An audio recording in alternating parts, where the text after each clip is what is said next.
तुम्ही आज जे भेटण्यासाठी आलात, नेमकं काय तुम्हाला अडचण होतं? शेतकऱ्यांमध्ये काय वाद तुमचे वाद होतात?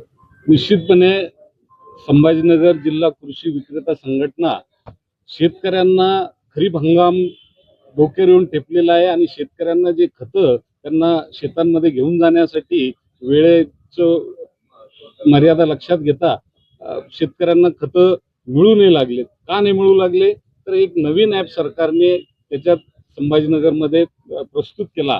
ह्या ॲपला शेतकऱ्यांना फार अडचणी चालल्या आणि त्यामुळे शेतकरी आमच्या व्यापाऱ्यांशी भांडत आहे, त्यांचे आणि आमचे वाद होत आहे, वेगवेगळ्या अर्वच्य भाषेत बोलणं होऊ लागलेलं आहे आणि सरकारने ह्या असलेल्या अनंत अडचणी दूर केल्या नसताना सुद्धा आणि हट्ट धरला की आत्ताच लागू करायचं आहे. हे काही जागतिक युद्ध चालू नाहीये की आजच झालं पाहिजे, ह्याच या घडीला झालं पाहिजे. आम्ही सरकारच्या याला विरोध नाहीये. आमचं म्हणणं असं आहे संघटनेचं, याच्यात असलेल्या अनंत अडचणी दूर करून आपण जे आहे तर पुढील 2-3 महिन्यानंतर हा ऍप जो आहे तो लागू करावा.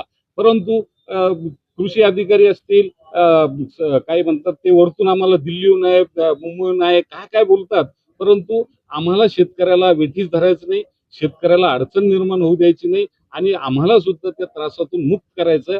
हा ऍप आणला, हा एकदम सर्वसमावेश व्यवस्थित आणि चांगला राहिला असता काहीच अडचण नाही. मुळात यांच्याकडे खतं उपलब्ध नाहीये. पूर्वी आम्ही 200 बॅग युरिया विकत होतो तेव्हा आमच्यावर केसेस केल्या. मग म्हणे तोंडी सांगितलं 50 विकत, त्याच्यावर केसेस केल्या.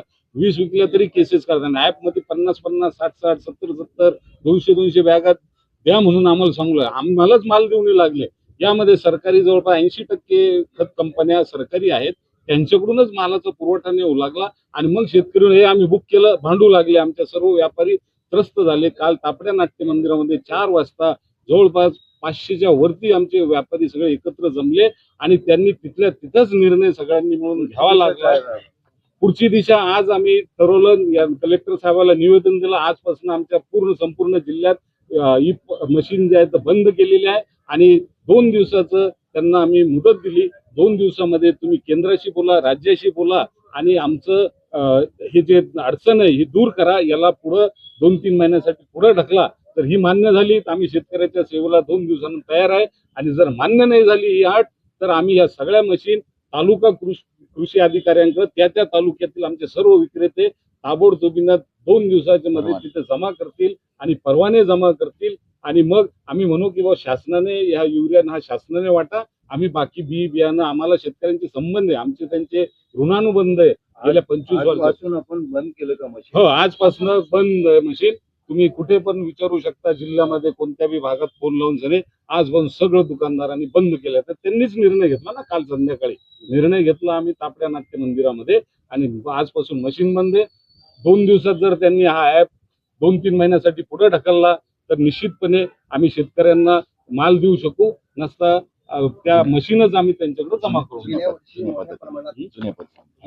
वर्षी मोठ्या प्रमाणात बोगस बी बियाणे हे मोठी कारवाई सुद्धा करण्यात आली, त्यामुळे ह्या ऍपची करण्यात आली का शेतकऱ्याची लूट होत नाही. हा ऍप त्याचा तसा पाहिलं तर काहीच संबंध नाहीये. हा ऍप काहीतरी कोणाच्या आलं म्हणा, काही करे असं. पूर्वी बघा आपल्याकडे ई-पॉज मशीन आहे जुन्या पद्धतीमध्ये, त्यावेळेस आपल्या देशाचे बऱ्याच प्रमाणामध्ये बाहेर देशामध्ये माल जात होतो, बॉर्डरच्या देशातून पाकिस्तान, बांगलादेश, नेपाळ, श्रीलंका. त्यासाठी तो ई-पॉज ऍप आणलेला आहे आणि तेव्हापासून बाहेर जाणारा सबसिडीचा माल रोखण्यात आलं. आता संभाजीनगरचा शेतकरी हे युरिया घेऊन पाकिस्तानला विकणार आहे का हो? जालन्याचा शेतकरी हे घेऊन श्रीलंकेला विकणार आहे का हो? काय इथले इथं शेतकरी आपले तरी सुद्धा शेतकऱ्याला वेठीस धरू लागले. काय चाललं हेच आम्हाला कळेना. आणि आम्ही म्हटलो होतो तुम्ही जर वेळेच्या आत आम्हाला सांगितलं तर निश्चितपणे आम्ही पुढे चालून तसं वागू ना. यातले आमचे बरेच व्यापारी धंदा बंद करणार आहेत. बरेच जण हे ज्यांना जमल ज्यांना समजल ते लोक करतील. तुम्ही आज मशीन बंद केलेले आहे, तर शेतकरी आणि तुमचं वाद चिघळणार नाही का यामुळे? नाही, आम्ही शेतकऱ्याला सांगू ना बाबा, याच्यामध्ये शेतकऱ्यालाच अडचण येऊ लागली, तोच समजू लागला. शेतकऱ्याला आमचं जे मशीन आज बंद केल्या बाबा आमच्या ह्या मागण्या आहे, हे पुढे ढकलायचे, तुला कामाचं ऐक नाही, तो पण खुश होईल ना.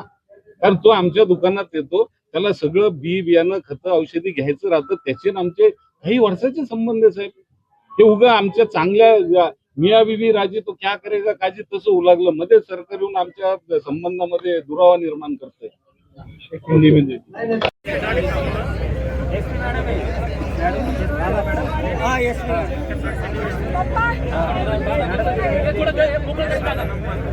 हो साहेब.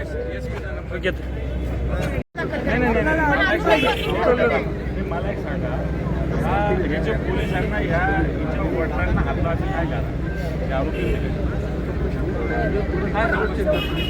कालपासून गुन्हा दाखल करता की नाही करता? गुन्हा दाखल काही केलं दादा अजून तिला काही नाही. चला चला चला चला चला चला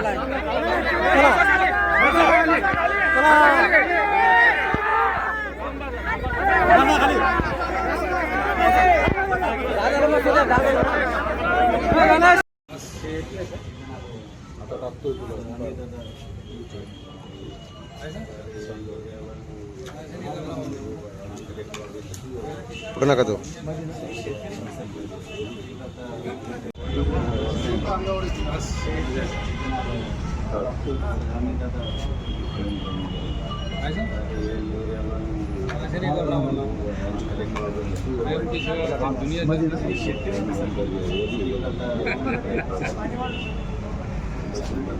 झालं